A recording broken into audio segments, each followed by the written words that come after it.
বিথিকে আজকে কেমন লাগছে? ভীষণ সুন্দর সাদাসিধা একটা বউ। ভালোবাসার মানুষটা বলে আমার মুখটা দেখলে নাকি মায়া হয়, কিন্তু মায়াবতীর কপালটা যে এমন, যখনই মন খুলে হাসতে চায় ঠিক তখনই কান্নার কারণ চলে আসে। সংসার কথাটা খুব ছোট হলেও এর বিশাল পরিধি। অনেকদিন পর আজকে চুই ঝাল দিয়ে গরুর মাংস খেতে ইচ্ছা করছিল, তাই বাইরের সব কাজ শেষ করে বাসায় এসে নিজের হাতে রান্না করলাম। আসসালামু আলাইকুম, কেমন আছেন সবাই? আমার ভীষণ পছন্দের একটা শাড়ি এবং তার সাথে ম্যাচিং করে লাল চুড়ি, খুব হালকা একটা মেকআপ ছিল, একটা ছোট্ট টিপও পরেছি। আর আজকে রাজশাহীর ওয়েদার অনেক সুন্দর, বৃষ্টি বৃষ্টি ছিল। চলে আসলাম সুপার শপে এবং এখানে এসে গরুর মাংস কিনলাম, আরো অনেক কিছু নিয়েছি। হাজবেন্ডের কাছ থেকে টাকা নিয়ে ইচ্ছে মতো শপিং করার মজাই আলাদা। কিছু প্রমোশনাল কাজ শেষ করে আমি বাসায় চলে আসি, তবে রাতের বেলা বৃষ্টি হচ্ছিল দেখে খুবই ভালো লাগছিল বাহিরে। এই তো আমি চলে এসেছি বাড়িতে এবং এখন আমি রান্না করব। সবার প্রথমে আমার এই ছোট্ট ফ্রিজ থেকে চুই ঝাল বের করব। খুলনার বিখ্যাত চুই ঝাল দিয়ে গরুর মাংস,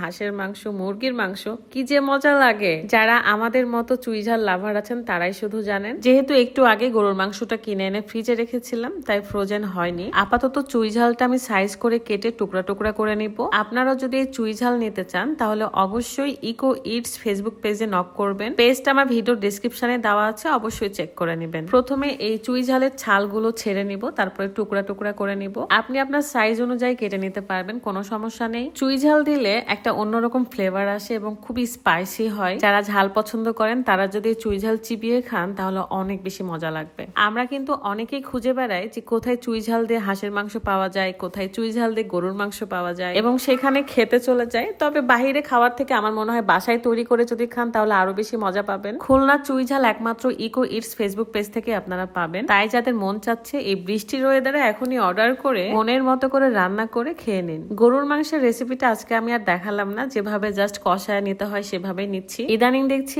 আমার মতো করে অনেকেই ট্রাই করতেছে যে সেজে গুজে পরিপাটি হয়ে রান্নাঘরে আসার ব্যাপারটা আমার কাছে ভালোই লাগছে, একদম আমার কাছ থেকে ইন্সপায়ার হচ্ছে মেবি। মশলা কষানোর পরে আমি চুই ঝালগুলো দিয়ে দিব এবং এটাও ভালো করে কষায় নিব। তারপরে গরুর মাংসটা দিয়ে দিব। শর্টকাটের জন্য আমি গরুর মাংস ভালো করে কষানোর পরে প্রেসার কুকারে দিই, যাতে তাড়াতাড়ি আমার রান্নাটা হয়ে যায়। তবে প্রেসার কুকারে না দিয়ে যদি রান্না করেন এটা আরো বেশি টেস্টি থাকবে। একে তো অনেক রাত হয়েছিল এবং প্রচন্ড ক্ষুধা লাগছে, তাই কোনো মতে আমি গরুর মাংসটা ভালো করে কষানোর পরে প্রেসার কুকারে দিয়েছিলাম। ভিডিও শুরুতে যেটা বলছিলাম যে আমি যখনই হাসতে চাই ঠিক তার একটু পরে কান্নার কারণ চলে আসে। বিশ্বাস করেন এই কারণে আমার হাসতেও ভয় করে, কেন জানি এটা আমার সাথে ইনস্ট্যান্ট ঘটে যায়। আমি খুব খুশি থাকলে সেই মুহূর্তে এমন কোনো ঘটনা শুনবো বা এমন কোনো কথা শুনবো যেটার কারণে আমার চোখ দিয়ে পানি চলে আসে। তারপরেও আল্লাহর কাছে হাজার হাজার শুকরিয়া, আলহামদুলিল্লাহ। রান্না তো আমার শেষ, এখন খেতে হবে। আমি নিজে প্লেটে মাংস, ভাত, চুই ঝাল নিয়ে চলে আসলাম। এন্ড এই চুই ঝাল যখন চিবিয়ে চিবিয়ে খাই আমার খুবই ভালো লাগে। আমার মুখের মধ্যে একটা স্পাইসি ভাইবস চলে আসে এন্ড অনেক অনেক বেশি মজার। অলরেডি সবাই ডাইনিং এ খাচ্ছে, জাস্ট আমি ভিডিও শুট করবো দেখে রুমে আসলাম। এখন একটু ফোনটা রেখে শান্তি মতন খাবো। সো সবাই ভালো থাকবেন, সুস্থ থাকবেন। আল্লাহ হাফেজ, আসসালামু আলাইকুম।